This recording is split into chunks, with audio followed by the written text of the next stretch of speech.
There's a whole bunch of us standing there. In fact, I think that's my hair. You can see it in the blacktop there. It fell outwards onto the street, burst a water main, sent debris all over workers, and they actually had to keep the street shut down for hours. And that is a very typical example of how these were managed. Wendy, I know, will go on later to what we're finding in terms of air pollution impacts, and that's obviously a huge concern here. I'm really glad to hear an emphasis tonight not just on the stack emissions, but also the internal ventilation and also the surface roads surrounding it, because of course whenever you're dealing with exits from a tunnel, you're dealing with big impacts on surface road construction, on the surface roads surrounding it. And while, as Noel said correctly earlier, the RMS will argue that will, to some extent, balance the increase in pollution in some areas. Sorry, what about asbestos? You're saying these buildings are really, really old and stuff. Was there any, like, obviously they have asbestos in them, was there asbestos precautions put up, or not? Sorry, I'm in the medical field, and yeah. I guess No, it's a good question. If there is another slide, I'll talk about that, because I know for a fact that that was not well planned for, and that is actually my old house.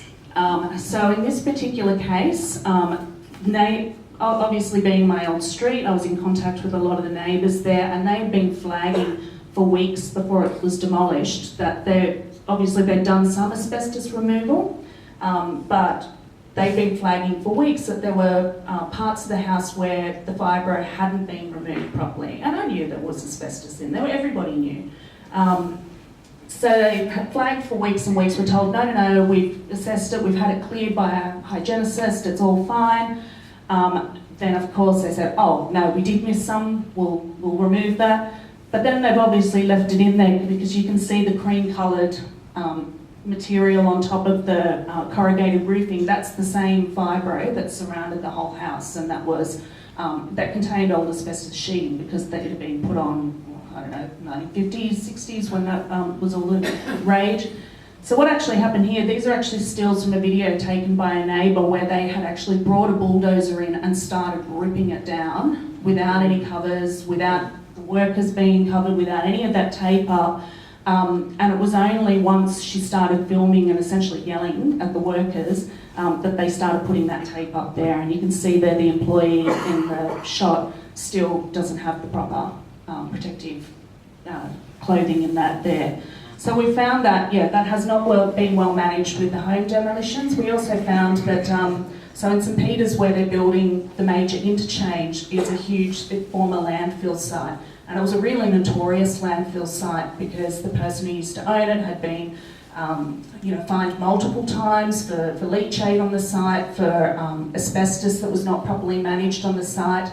And we would go down, and when I say we, I'm talking about Wendy and a whole bunch of us who lived there, would go down and protest when they were removing that asbestos. And it wasn't until we actually filmed and photographed trucks leaving without proper covers, with dust and so forth billowing out the sides and the backs of them, that they actually started covering them properly and hosing down wheels and doing all the basic stuff that they're supposed to be doing. So we've just found this the whole way along, that obvious risks, known risks that we and many hundreds and thousands thousands of other people have flagged in our submissions to the EIS process, in our face-to-face consultations with the RMS, with the Sydney Motorway Corporation, over and over again, were just ignored. And then obviously residents bore the brunt of those failures when the construction actually started. And those are just the risks we know about.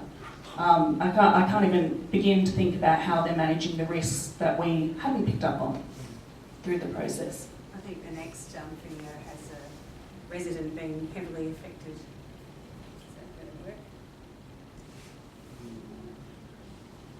This is all the guy went to his clothes on. Yeah. It's meant to be video. Yeah. So I guess what's been in those, so that's a major construction site in Haberfield there, and obviously you're going to be dealing with the same things here as well, is that apart from pollution impacts, apart from demolition impacts, noise is another big factor. That obviously has known health impacts in terms of if you're constantly subjected to noise, there are known impacts in terms of stress, in terms of physical as well as mental health. But what we're finding as well is in order to rush the project through, because these projects are being built in areas that are already heavily congested with traffic, that are already heavily populated, a lot of the work they'll do, because the RMS is very loath to shut down roads during the day, they will do it at night. And this was an impact we found was barely even touched on in the EISs. So I would be very surprised if you saw it in the EISs for these projects. But look, this has been one of the most horrific impacts to deal with, I think, in terms of me being on council trying to help residents and obviously for the residents themselves, because what we're finding is that it's going on night after night in front of their homes. They're being told that they can do this for basically 2 to 3 nights in a row in the same spot without having to relocate residents, without having to offer any kind of noise mitigation to them. But what we've found is that's all based on noise modelling, which again, we're not allowed to see.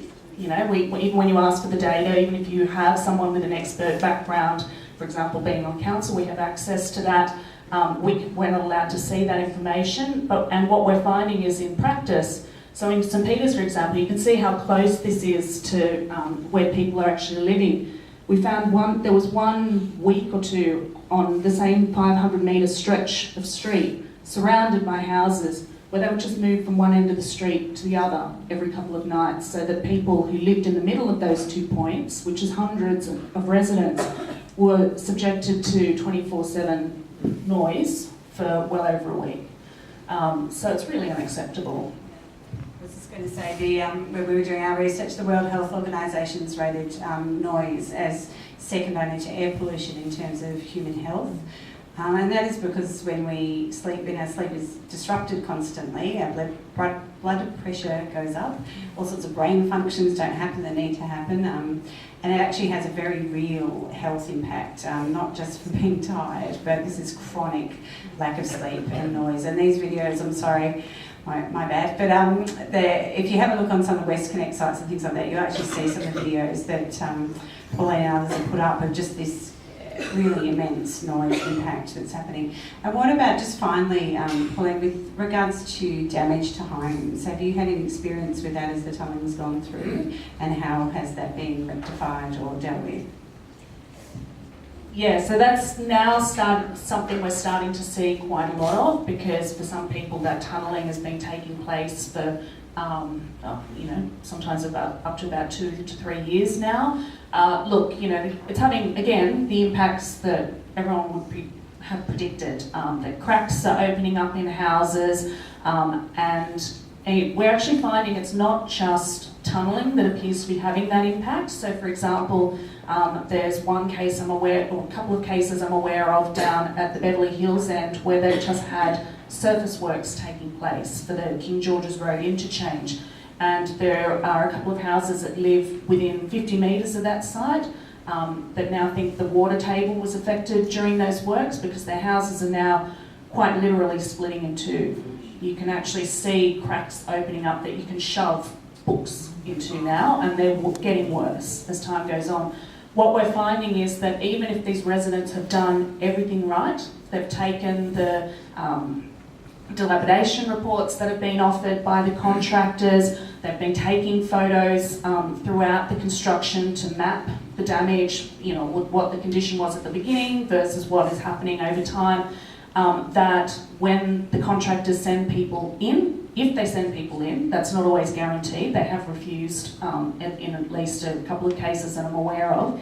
If they send people in, the report inevitably comes back going, wasn't us, either the weather was really dry, that's going to be one I think we see a lot of with all the coverage of drought. In the case of the Beverly Hills people, they were told, one of the excuses they were given was perhaps a garden tap was left dripping, and that has therefore affected the groundwater and led to your house settling. So, really crazy stuff, and it's like every single thing we find with this, whether it's getting fair compensation for acquisition, whether it's getting repairs done to homes, whether it's getting relocated, or soundproofing put on houses that are going to be sensitive receivers. We're finding it's taking people years of battling and often legal cases to get what they need.